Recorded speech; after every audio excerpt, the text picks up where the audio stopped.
Hello everyone, welcome to the video. So আজকে থেকে আমরা একটা নিউ প্লেলিস্ট শুরু করব। সো আমি মেনলি পাইথন প্রোগ্রামিংয়ের উপর অনেকগুলো ক্লাস নেব।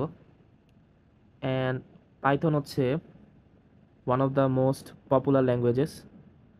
সো পাইথনের যে ফ্রেমওয়ার্ক, যেমন ফাস্ট এপিআই, ফ্ল্যাক্স, এগুলো ওয়েব ডেভেলপমেন্টে ইউজ হয়।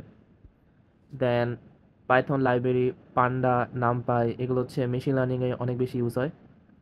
সো তোমরা যারা ওয়েব ডেভেলপমেন্ট বা মেশিন লার্নিং মানে যে কোনো ফিল্ডেই ফার্দার পড়াশোনা করতে চাও, সো পাইথন জানা মাস্ট। সো এই ভিডিওতে মেনলি এই কোর্সে কি কি থাকবে ওইটা নিয়ে কথা বলবো। আর আমি কোর্স ম্যাটেরিয়াল হিসাবে W3 স্কুলের এই ওয়েবসাইটের যে পাইথনের কারিকুলামগুলো দেওয়া আছে ওগুলো ফলো করব। সো এখানে অনেকগুলা ভাগে ভাগ করা হয়েছে, যেমন ফার্স্টে ইন্ট্রোডাকশন, দেন ভেরিয়েবল, ডেটা টাইপ, যেগুলো সবগুলো প্রোগ্রামিং ল্যাঙ্গুয়েজেই থাকে। দেন পাইথনের জন্য লিস্ট, টাপল, ডিকশনারি।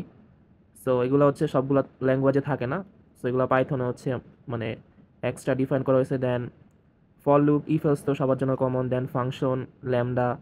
তারপর আমরা ওওপি, অবজেক্ট ওরিয়েন্টেড যে প্রোগ্রামিংয়ের যে প্রপার্টিগুলো, ইনহেরিটেন্স, পলিমরফিজম, এগুলো দেখব। তারপরে কীভাবে ফাইল হ্যান্ডেল করা লাগে।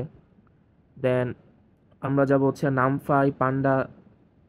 মেনলি এই দুইটা লাইব্রেরি নামপাই আর পান্ডা আমার মেশিন লার্নিংয়ে ইউজ করা হয়।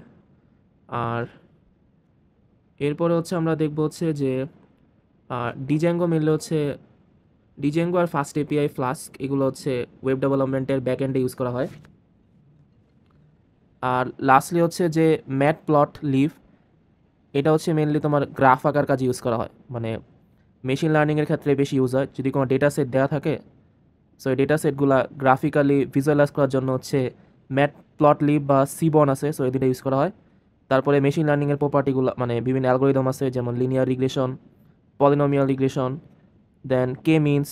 সো এখানে এগুলো আমরা দেখা ট্রাই করবো যে কীভাবে পাইথন দেওয়া, মানে জাস্ট এটা একটা বেসিক ইন্ট্রোডাক্টরি কোর্স, বাট এইখানে যেহেতু মডেলগুলো দেওয়া আছে যে লিনিয়ার রিগ্রেশন কি, দেন আদার পার্টগুলো, স্ট্যান্ডার্ড ডিভিশন, এগুলো মেনলি স্ট্যাটিস্টিক্সের পার্ট, এগুলো দেখবো। দেন সুপারভাইজ লার্নিং, আনসুপারভাইজ লার্নিং নিয়ে কথা বলবো। অ্যান্ড লাস্টে তুমি কীভাবে MySQL ডেটাবেস কানেক্ট করতে পারো পাইথনে, দেন মঙ্গোডিবি কানেক্ট করতে পারো, এগুলো দেখবো। অ্যান্ড মেনলি আমরা এটা ফুল দেখা ট্রাই করবো। সো আশা করি তোমরা লাস্ট পর্যন্ত কোর্সে থাকবা। অ্যান্ড আজকের জন্য বিদায় নিচ্ছি, দেখা হবে নেক্সট ভিডিওতে। নেক্সট ভিডিওতে মেনলি আমরা পাইথনের ইন্ট্রোডাকশন নিয়ে কথা বলবো। Thank you.